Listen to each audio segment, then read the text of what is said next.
সুপ্রিয় দর্শক, আসসালামু আলাইকুম। আপনাদের সবাইকে স্বাগত জানাচ্ছি এখনকার আলোচনায়। আপনাদের সঙ্গে আছি আমি সিরাজুল ইসলাম।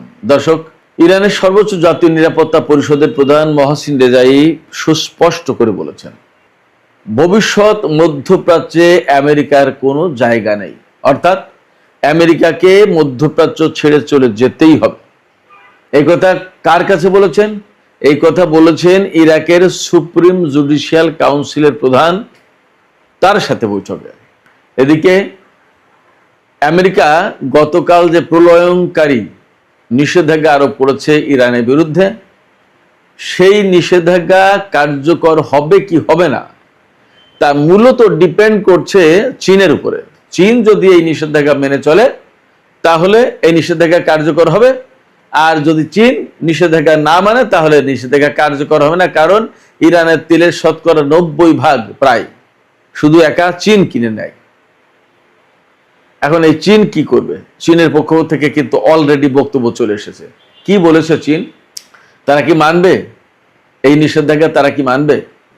এবং মার্কিন গণমাধ্যমগুলোতে বলা হচ্ছে যে মার্কিন প্রশাসন বা ডোনাল্ড ট্রাম্পের প্রশাসন যে ইরানের উপরে নিষেধাজ্ঞা দিয়েছে, সেই নিষেধাজ্ঞা কার্যকর করতে হলে বিশ্বের বহু সংখ্যক দেশকে ম্যানেজ করতে হবে আমেরিকাকে। কারণ আমেরিকা তো ইরানের কাছ থেকে তেল কেনে না, অন্যরা কেনে, অন্যদের সাথে বাণিজ্য আছে। সেই সমস্ত দেশকে থামাতে হবে। কারা কারা ইরানের কাছ থেকে তেল কেনে, সেই আলোচনা আজকের এই ভিডিওতে করব। এছাড়া আরো বেশ কিছু প্রাসঙ্গিক বিষয় থাকবে। এর ভিতরে একটা গুরুত্বপূর্ণ বিষয় থাকবে, ওমানের পররাষ্ট্রমন্ত্রী আজ মঙ্গলবার 25শে আগস্ট তেহরান সফরে আসার কথা ছিল। তিনি অলরেডি তেহরান সফর করেছেন এবং ইরানের পররাষ্ট্রমন্ত্রী আব্বাস আরাকচির সাথে বৈঠক হয়েছে। এই বৈঠক কিসের, কি ব্যাপার এবং এর গুরুত্বটা কি, সে বিষয় নিয়েও আমি কথা বলবো। তো দর্শক, এই ভিডিও আশা করছি আপনাদের ভালো লাগবে। যদি ভিডিও ভালো লাগে তাহলে শেষ পর্যন্ত সঙ্গে থাকবেন, লাইক কমেন্ট করবেন আর চ্যানেলটি সাবস্ক্রাইব করে সাথেই থাকবেন। দর্শক, চলুন আমরা বিস্তারিত আলোচনা করি। আমি প্রথমে কি বলছিলাম, ইরানের সর্বোচ্চ জাতীয় নিরাপত্তা পরিষদের সচিব মহসিন রেজাইয়ের একটা বক্তব্য দিয়ে কথা বলছিলাম। তিনি কি বলেছেন? তিনি বলেছেন যে ভবিষ্যৎ মধ্যপ্রাচ্যে আমেরিকার কোনো জায়গা নেই। ভবিষ্যৎ মধ্যপ্রাচ্য বলতে এই যে আমেরিকা এবং ইসরায়েলের সাথে আমেরিকার যে যুদ্ধ চললো বা এখনো চলমান, এই যুদ্ধের পরে যে নতুন মধ্যপ্রাচ্য থাকবে, যে নতুন মধ্যপ্রাচ্য গড়ে উঠবে, সেই নতুন মধ্যপ্রাচ্যে আমেরিকার কোনো জায়গা নেই। ইরান বহু আগে থেকেই বলতো যে ভবিষ্যতে মধ্যপ্রাচ্যে আমেরিকার কোনো জায়গা থাকবে না।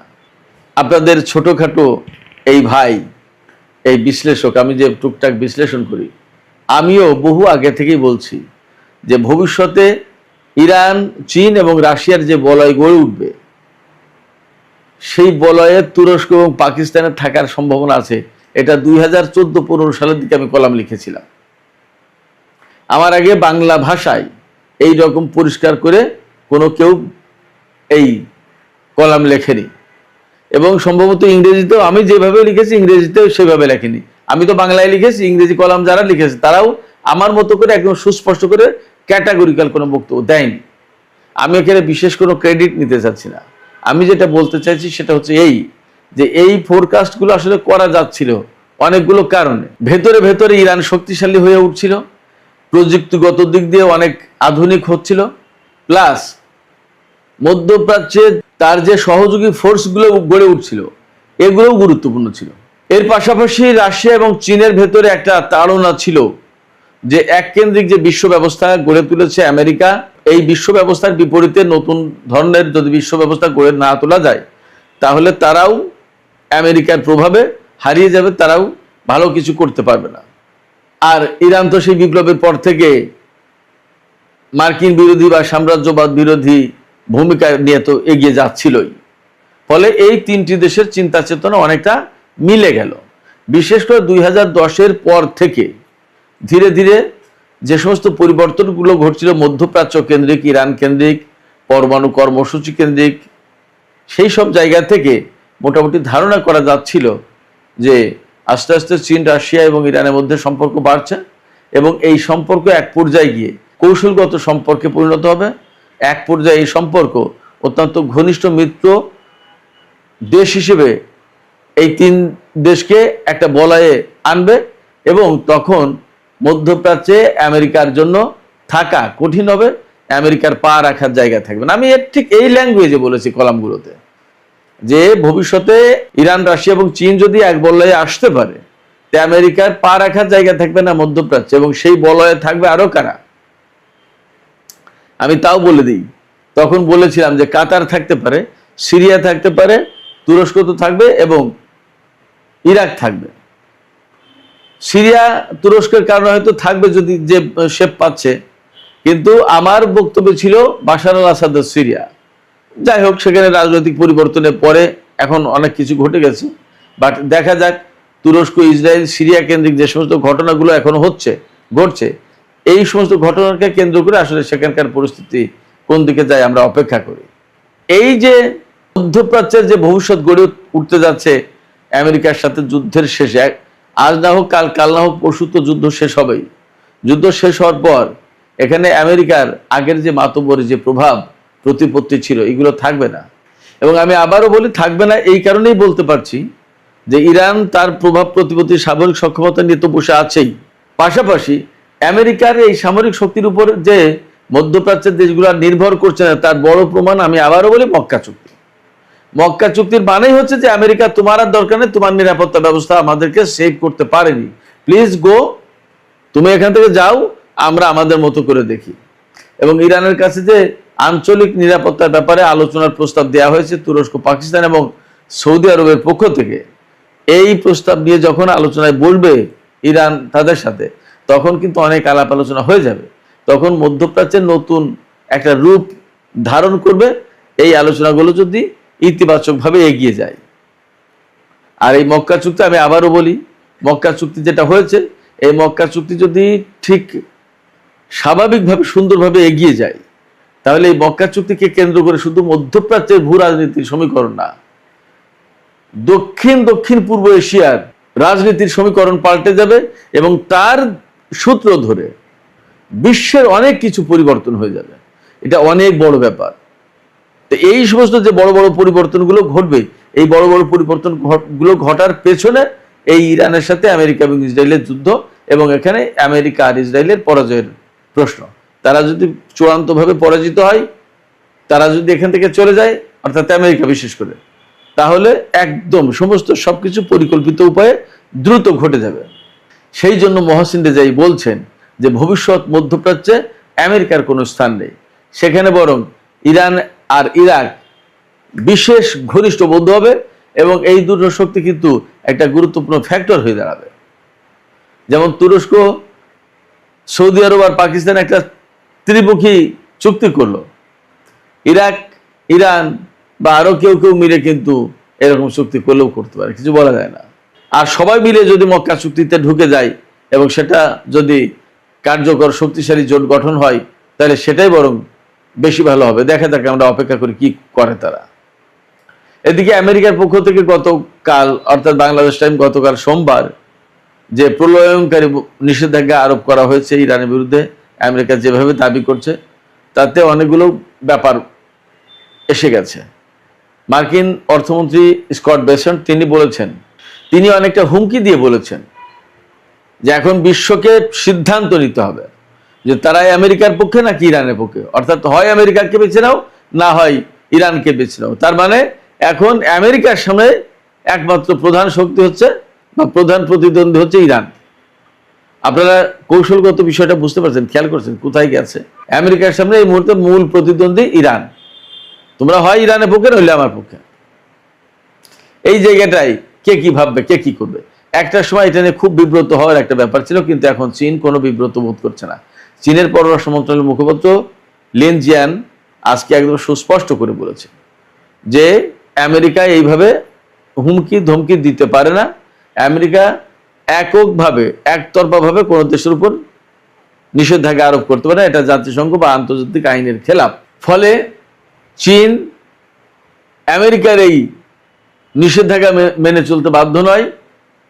তিনি একদম সুস্পষ্ট করে বলেছেন, চীন তার জাতীয় স্বার্থ এবং তার নিরাপত্তা রক্ষার জন্য প্রয়োজনে যে পদক্ষেপ নিতে হয় তাই নেওয়া হবে। তার মানে চীন আমেরিকার এই নিষেধাজ্ঞা মানবে না, একদম সাফ গল্প। এখন এইরকম জায়গা থেকেই আমেরিকার গণমাধ্যমগুলো বলছে যে ডোনাল্ড ট্রাম্পের এই নিষেধাজ্ঞা কার্যকর হবে তখনই যখন বিশ্বের অন্যান্য দেশ সহযোগিতা করবে, কোঅপারেট করবে এবং এই নিষেধাজ্ঞা বাস্তবায়ন করার চেষ্টা করবে। তো এখন সেই জায়গায় প্রশ্ন আছে যে কোন কোন দেশ ইরানের কাছ থেকে মূলত তেল কেনে। তাতে একদম সবার আগে চীন। চীনের বিভিন্ন ফ্যাক্টরি, রিফাইনারি কোম্পানিগুলো ইরান থেকে প্রায় 80 থেকে 90% তেল কিনে নেয়। ইরানের কাছ থেকে এই তেল কিনে নেওয়ার ফলে যা হচ্ছে, ইরানের ম্যাক্সিমাম তেল তো বিক্রি হয়ে গেল। আরও তেল কেনে ইরানের কাছ থেকে ভারত যদিও 2019 সাল থেকে তেল কেনা বন্ধ করেছিল, কিন্তু এই 2026 সালে তারা ঠিকই ইরানের কাছ থেকে তেল কিনেছে। এরপরে শ্যাডো ফ্লিটের মাধ্যমে ইরান বিশেষ করে বিভিন্ন সময় তেল বিক্রি করে থাকে এবং এই শ্যাডো ফ্লিট থেকেও বিভিন্ন দেশ তেল কিনে থাকে। তার ভেতরে চীন প্রধানত তেল কিনে থাকে। চীনের শ্যানডং বন্দরের কাছে ওখানে জাহাজ ভিড়ায় শ্যাডো ফ্লিট, অর্থাৎ তাতে নাম পরিচয় থাকে না এই জাহাজ, এবং ওখান থেকে সরাসরি ডলার হয়তো হাতে হাতেই পেয়ে যায়, যার কারণে ইরানের এই ডলার পেতে ঝামেলা হয় না। যতদূর জানি বা বুঝি যে বিশ্বের বিভিন্ন দেশ, ওই এলাকার বেশ কয়েকটা দেশ ইরানের কাছ থেকে তেল কেনে, আর যদি নাও কেনে শুধু একা চীন কেনে সেটাই যথেষ্ট। ফলে ইরানের উপর যে নিষেধাজ্ঞা দিয়েছে এই নিষেধাজ্ঞা দিয়ে কোনোভাবে ঠেকানো যাবে না। সুপ্রিয় দর্শক, আমি আজকের আলোচনার শেষের দিকে ওমানের পররাষ্ট্রমন্ত্রী বদর আল বুসাইদির তেহরান সফর সম্পর্কে একটু কথা বলি। বদর আল বুসাইদি আগেই ঘোষণা দিয়েছিলেন এবং আজকে তিনি ইরান সফর করেছেন। এরই মধ্যে ইরানের পররাষ্ট্রমন্ত্রী আব্বাস আরাকচির সাথে তিনি বৈঠক করেছেন। এই বৈঠকে কি নিয়ে আলাপ হয়েছে একদম পরিষ্কার পয়েন্ট টু পয়েন্ট না জানা গেলেও মূল আলোচনার বিষয়বস্তু ছিল হরমুজ প্রণালী। হরমুজ প্রণালী নিয়ে কি আলোচনা? হরমুজ প্রণালী নিয়ে আলোচনা এই সময় মূলত দুই রকমের। একরকম হচ্ছে যে হরমুজ প্রণালী ব্লকেট দিয়ে রেখেছে আমেরিকা, ইরানের কোনো জাহাজ ঢুকতেও পারবে না, বেরো হতে পারবে না। তাহলে ইরান এই নিষেধাজ্ঞা মানবে কিনা, এটা একটা প্রশ্ন। আর এই ব্লকেটের বিরুদ্ধে ইরান কি করবে সেটা একটা প্রশ্ন। আর একটা গুরুত্বপূর্ণ প্রশ্ন হচ্ছে যে হরমুজ প্রণালীতে ঢোকার এবং বের হওয়ার কয়েকটা রুট আছে, ইরানের কোল দিয়ে, মাঝখান দিয়ে এবং ওমান উপকূল দিয়ে। আর ওমান উপকূল দিয়ে যদি আমেরিকা ইসরায়েলের জাহাজ চলাচল করে আর ওমান যদি সেটা ঠেকাতে না পারে, তাহলে তো ইরান এবং ওমান মিললে বহুদিন ধরে যে পরিকল্পনা করছে সেই পরিকল্পনা বাস্তবায়ন করা সম্ভব না। তাহলে কি করা? সেই জায়গায় ইরানকে বৃহত্তর ভূমিকা পালন করতে দেবে কিনা ওমান, সেটা হয়তো আলাপ আলোচনায় আসতে পারে। এছাড়া হরমুজ প্রণালীতে আরো কিছু ব্যাপার আছে, যেমন হরমুজ প্রণালী দিয়ে যে সমস্ত জাহাজ চলাচল করবে তাদের কাছ থেকে টোল বা ফি আদায় করতে হবে, এটা ইরানের পরিকল্পনা। তাহলে সেই টোল বা ফি আদায় করা, ওমানের একটা সমর্থন, ওমানের যুক্ত থাকার প্রশ্ন আছে। তারা কিভাবে থাকবে, কিভাবে সহযোগিতা করবে, এটা একটা ব্যাপার। আবার আরেকটা ব্যাপার আছে যে এই যে টোল আদায় হবে সেই টোল ইরান কত পার্সেন্ট দেবে, ওমান কত পার্সেন্ট দেবে, এর অনেক কিছু ব্যাপার কিন্তু আছে। এই সমস্ত নানা বিষয়ে নিশ্চয়ই ওমানের পররাষ্ট্রমন্ত্রীর সাথে ইরানের পররাষ্ট্রমন্ত্রীর আলাপ হয়েছে এবং এরই মধ্যে যেহেতু ইরান এবং ওমানের ভেতরে হরমুজ প্রণালী কেন্দ্রিক চুক্তি চূড়ান্ত হয়েছে বলে জানা যাচ্ছে, তাহলে সেই চুক্তি কবে থেকে বাস্তবায়ন করা হবে এবং আমেরিকা যে ব্লকের সৃষ্টি করে রেখেছে এই জায়গায় যদি আমেরিকার বিরুদ্ধে যদি এই সময় ইরানকে যুদ্ধ করতে হয় তাহলে ওমানের ভূমিকা কি হবে, অনেক কিছু ব্যাপার আছে। এই সমস্ত বিষয় নিয়ে আলাপ আলোচনা করে একটা পর্যায়ে যাওয়ার চেষ্টা করছে দুই দেশ, এটা আমরা মোটামুটি বুঝতে পারছি।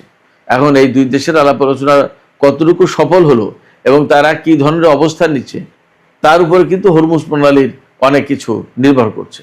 হরমুজ প্রণালীর পরিস্থিতি, মধ্যপ্রাচ্যের সামগ্রিক পরিস্থিতি আসলে কি হতে যাচ্ছে তা হয়তো আগামী কিছুদিনের ভেতরেই পরিষ্কার হবে।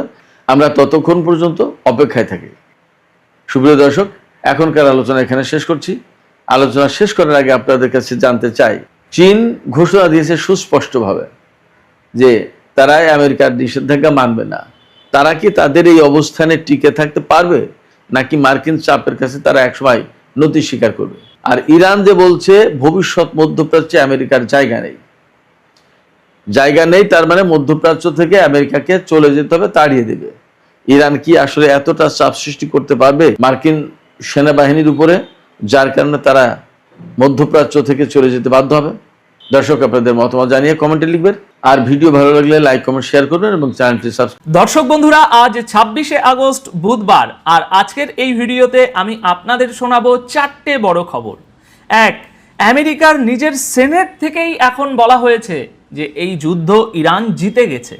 2, কালকের সেই স্যাংশন কাগজ থেকে মাটিতে নেমেছে, আর প্রথম হুকুমটা পড়েছে ইরানের সবচেয়ে বড় সরকারি ব্যাংকের উপর। 3, ইরানের সংসদের স্পিকার বলেছেন আমেরিকার আর কাউকে চোখ রাঙানোর ক্ষমতা নেই। 4, পাকিস্তানের সেনাপ্রধান তেহরান ঘুরে গেছেন, আর সেই রাতেই হরমুজে একটা ট্যাঙ্কারে আঘাত লেগেছে। মানে 4টে খবর 4 জায়গার, কিন্তু 4টেতেই একটা প্রশ্ন ঘুরে ফিরে আসছে, আমেরিকার হাতে আর কি কি বাকি আছে? হিসেবটা শেষে মিলিয়ে দেব। প্রথম খবর, সেনেট। কাল আমি আপনাদের বেসেন্টের সেই তালিকাটা দেখিয়েছিলাম, বলেছিলাম যে এবার দেখুন জবাবটা কোথা থেকে আসে। জবাব এসে গেছে, তবে তেহরান থেকে নয়, এসেছে খোদ আমেরিকার সেনেট থেকে। একটা দেশের সরকার যখন নিজের সবচেয়ে বড় অভিযানের ঘোষণা করে, তখন সেই দেশেরই একজন সেনেটর কেন লেখেন যে যুদ্ধটা শেষ আর জিতেছে অন্য পক্ষ? কথাটা লিখেছেন ক্রিস মার্ফি, তিনি আমেরিকার ডেমোক্রেট সেনেটর। গতকাল ভোরে সোশ্যাল মিডিয়ায় একটার পর একটা পোস্ট করেছেন তিনি। প্রথম পোস্টেই কি লিখেছেন যে ডি ডে একটা মরিয়া লোক দেখানোর ব্যাপার, ইরান যুদ্ধটা জিতছে, ট্রাম্প হারছেন, আর এর দাম দিতে হচ্ছে সাধারণ আমেরিকানদের। এরপর তিনি 3টে হিসেব দিয়েছেন। প্রথম, যুদ্ধ শুরুর আগে হরমুজ প্রণালীর উপর ইরানের এই দখল ছিল না, আজ আছে। 2, আমেরিকার গোলা বারুদ ফুরিয়ে এসেছে, আর এই কথাটা মার্ফি এবারই প্রথম বলছেন না। এই মাসের শুরুতেই তিনি বলেছিলেন যে 5 মাসের যুদ্ধে আমেরিকার প্রায় সব ইন্টারসেপ্টর মিসাইল আর টমাহকের বেশিরভাগটা খরচ হয়ে গেছে। 3, নতুন করে চাপানোর মতো স্যাংশন আর বাকি নেই, মানে যা যা চাপানো যেত আমেরিকা আগেই সব চাপিয়ে ফেলেছে। আর শেষ পোস্টে মার্ফি লিখেছেন ট্রাম্প সামরিক অভিযানে হেরে গেছেন, এখন সেই হারটা ঢাকতে তিনি এই নকল অর্থনৈতিক চাপ বিক্রি করছেন, যাতে মনে হয় আমরা এখনো লড়ছি। যুদ্ধটা কার্যত শেষ, আর দুঃখজনকভাবে ইরান জিতেছে। দর্শক বন্ধুরা, এখানে আমার বিশ্লেষণটা বলি, মার্ফি হলেন বিরোধী দলের লোক, তার কথা মানেই আমেরিকার সরকারি অবস্থান নয়, সেটা মাথায় রাখুন। কিন্তু আসল প্রশ্নটা অন্য জায়গায়। মার্ফি যে 3টে কথা বলেছেন তার একটাও হোয়াইট হাউস অস্বীকার করেনি।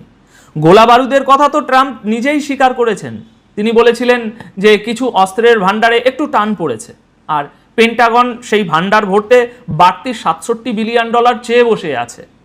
টাকার এই অঙ্কটা মনে রাখুন, পরের খবরে খুব কাজে লাগবে।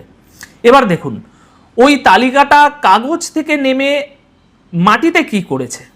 24 ঘন্টায় প্রথম ফলটা এসে গেছে, তবে ইরানের ভিতরে নয়, ইরানের ব্যাংকের বিদেশি শাখায়। আমেরিকার ট্রেজারি নিজের ওয়েবসাইটে যে নির্দেশ ছেপেছে তাতে বলা হয়েছে যে ব্যাংক মেল্লির সব শাখা বন্ধ করে দিতে হবে। ব্যাংক মেল্লি হলো ইরানের সবচেয়ে পুরনো আর সবচেয়ে বড় সরকারি ব্যাংক। এই ব্যাংকের শাখা যেসব দেশে আছে তাদের একটা সময় সীমা বেঁধে দেওয়া হয়েছে, ওই সময়ের মধ্যে না গোটালে ট্রেজারি নিজে ব্যবস্থা নেবে, মানে কাগজে হুকুম হয়ে গেছে। এবার দেখুন বাজার কি বলেছে। ইরানের মুদ্রা রিয়াল খোলা বাজারে ডলার প্রতি 20,02,000-এ নেমে এসেছে, এটাই এই পর্যন্ত সবচেয়ে নিচু। ইরানের নিজের পরিসংখ্যান কেন্দ্র বলছে দেশে জিনিসপত্রের দাম এখন প্রায় 90% বেড়ে গেছে। এই সংখ্যাগুলো ইরান সরকারের নিজেরই, সেটা মাথায় রাখবেন। এবার আসি তেলের বাজারে, কারণ এখানেই হিসেবটা মেলে না। যেদিন এই অভিযানের ঘোষণা হয়েছে সেই দিনই ব্র্যান্ড ক্রুড 2% বেশি পড়েছে। মঙ্গলবার দাম নেমেছে $91.82। 19শে আগস্টের পর এটাই সবচেয়ে কম। আমার হিসেব বলছে ইতিহাসের সবচেয়ে বড় অর্থনৈতিক অভিযানের ঘোষণা হলে তেলের দাম বাড়ার কথা, কমার কথা নয়। দাম কমিয়ে বাজার আসলে একটা কথাই বলেছে, এই কাগজের হুকুমে ইরানের তেল বন্ধ হচ্ছে না। যে দেশ 5 মাস বোমা ফেলেও হরমুজ খুলতে পারেনি, সে কি একটা নির্দেশিকা ছেপে ইরানের তেল আটকাতে পারবে? বাজার উত্তরটা দিয়ে দিয়েছে। আমেরিকা তালিকা বানিয়েছে ব্যাংক বন্ধের হুকুম দিয়েছে। এতগুলো পদক্ষেপের পর তেহরান চুপ করে বসে থাকবে না। জবাব এসেছে ইরানের সংসদের স্পিকার মোহাম্মদ বাকের গালিবাফের কাছ থেকে। তিনি বলেছেন, আমেরিকানরা নিজেরাই জানে তাদের বড় বড় কথা কেউ বিশ্বাস করে না। তারপর বলেছেন, আমেরিকা এখন এমন অর্থনৈতিক জায়গায় নেই যে অন্য দেশের সঙ্গে নিজের সম্পর্ক আরও কমিয়ে ফেলতে পারে। সোজা কথায়, ইরানকে একঘরে করতে গিয়ে আমেরিকা নিজেই একঘরে হয়ে যাবে। গালিবাফ দাবি করেছেন, ইরানের ব্যবসার সঙ্গীরা মিডিয়ায় এবং সরাসরি বার্তা পাঠিয়ে জানিয়ে দিয়েছে এই কথাগুলোকে তারা কোনো গুরুত্বই দিচ্ছে না। আমেরিকার নিজের অর্থনীতির দিকেও তিনি আঙুল তুলেছেন। বন্ডের বাজার আর রিয়েল এস্টেট বাজারের মন্দা, এগুলোকে তিনি এই যুদ্ধেরই খরচ বলেছেন। তবে কোন দেশ, কোন কোম্পানি নাম তিনি বলেননি। আর খবরটা ইরানের প্রেস টিভির রাষ্ট্রীয় মাধ্যম, সেটা মাথায় রাখুন। এখন আসল পরীক্ষাটা কথায় নয়, কাজে। আমিরাত, হংকং, সিঙ্গাপুর, সুইজারল্যান্ড, যাদের কোম্পানির নাম ওই তালিকায় উঠেছে, তারা এখন কি করে সেটাই বলে দেবে গালিবাফের কথার জোর কতটা। উত্তরটা কয়েকদিনেই মিলে যাবে। এবার আসি টেবিলের খবরে। পাকিস্তানের সেনাপ্রধান ফিল্ড মার্শাল আসিফ মুনির সোমবার সারাদিন তেহরানে কাটিয়েছেন। সঙ্গে গিয়েছিলেন স্বরাষ্ট্রমন্ত্রী মহসিন নকভি। তারা দেখা করেছেন প্রেসিডেন্ট পেজিশিয়ান, পররাষ্ট্রমন্ত্রী আব্বাস আরাকাচি, নিরাপত্তা পরিষদের সচিব রেজাই আর স্পিকার গালিবাফের সঙ্গে। নকভি পরে লিখেছেন যে বড় রকমের অগ্রগতি হয়েছে আর বৈঠক শেষ হয়েছে খুব ইতিবাচক সুরে। আলোচনার বিষয় ছিল তিনটে: যুদ্ধ যাতে আর না বাড়ে, হরমুজ আবার খুলে দেওয়া, আর জুন মাসের সেই ইসলামাবাদ সমঝোতা ফিরিয়ে আনা, যেটার মেয়াদ গত সপ্তাহে ফুরিয়ে গেছে। পেজিশিয়ান মুনিরকে কি বলেছেন সেটাও প্রকাশ্যে এসেছে। তিনি বলেছেন, আমেরিকাকে শর্ত চাপানো বন্ধ করতে হবে আর আগে নিজের সুর আর ব্যবহার ঠিক করতে হবে। বৈঠক ইতিবাচক, কথাও ভালো, কিন্তু ঠিক ওই সোমবার রাতেই সমুদ্রে অন্য একটা খবর হয়েছে। ব্রিটেনের সামুদ্রিক নিরাপত্তা সংস্থা UKMTO জানিয়েছে, ওমানের পূর্ব উপকূল থেকে কয়েক মাইল দূরে একটা তেলের ট্যাঙ্কারে আঘাত এনেছে একটা প্রজেক্টাইল। জাহাজের ইঞ্জিন বসে গেছে, তবে সব নাবিক নিরাপদ। কেউ এখনো কোনো দায় স্বীকার করেনি। এখানে আমার মত একটাই, অনেক জায়গায় বলা হচ্ছে পাকিস্তান নাকি ডিল করিয়ে ফেলেছে। না, কোনো চুক্তি হয়নি। যেটা হয়েছে সেটা বার্তা পৌঁছে দেওয়া। আর একজন সেনাপ্রধান হঠাৎ একদিনের জন্য তেহরানে গিয়ে এতগুলো বৈঠক করেন না, যদি না তার হাতে অন্য কারো বার্তা থাকে। এবার দর্শক বন্ধুরা, চটপট কয়েকটা খবর ছোট ছোট। হরমুজ প্রণালীতে জাহাজ চলাচল আরও কমেছে। গত রবিবার সারাদিনে পেরিয়েছে মাত্র 4টে জাহাজ। যুদ্ধের আগে দিনে পেরাতো প্রায় 130টা। আমেরিকার আটলান্টিক কাউন্সিলের বিশেষজ্ঞ ড্যানিয়েল ফ্রিড বলেছেন, এই ঘোষণা আসলে একটা সতর্ক গুলি। এখনই খেলা বদলে দেওয়ার মতো কিছু এতে নেই। তাদেরই আরেক বিশ্লেষক মনে করিয়ে দিয়েছেন যে ইরানের তেলের প্রায় 90% কেনে চীনের রিফাইনারিগুলো। মানে দাঁড়ালো, চীন না নড়লে এই অভিযানের বড় অংশটাই কাগজে থেকে যাবে। আর ইরানের অর্থমন্ত্রী বলেছেন, সরকার তৈরি ছিল, এখনো তৈরি আছে। এই পরিস্থিতি সামলাতে তাদের হাতে 2 বছরের পরিকল্পনা আছে। 4টে খবর আলাদা, কিন্তু হিসেব একটাই। একটা দেশের হাতে বড়জোর 3টে জিনিস থাকে: বোমা, টাকা আর কূটনীতি। বোমার কথা ধরুন, আমেরিকার নিজের সেনেটর বলছেন গোলাবারুদ ফুরিয়ে এসেছে। টাকার কথা ধরুন, সেই সেনেটারই বলছেন নতুন করে চাপানোর মতো স্যাংশন আর বাকি নেই। আর কূটনীতির কাজটা এখন করে দিচ্ছেন পাকিস্তানের সেনাপ্রধান। এখন 3টে হাতিয়ারই যখন ভোতা হয়ে আসে, তখন একটা কাজই বাকি থাকে: নতুন অভিযানের নতুন একটা নাম দেওয়া। সামনের কয়েকটা দিন 2টো জিনিস খেয়াল করতে হবে। এই ব্যাংক মল্লির শাখা যেসব দেশে আছে, তারা সত্যিই সেগুলো বন্ধ করে কিনা। 2, মুনিরের সফরের পর ইসলামাবাদ সমঝোতা ফেরানোর কোনো তারিখ বা খসড়া প্রকাশ্যে আসে কিনা। আমি যা দেখছি, সামনের দিনগুলোতে মাঠের খবরের চেয়ে টেবিলের খবরই বেশি আসবে। এখন আপনাদের কি মনে হয়, মার্ফির কথাটা কি সত্য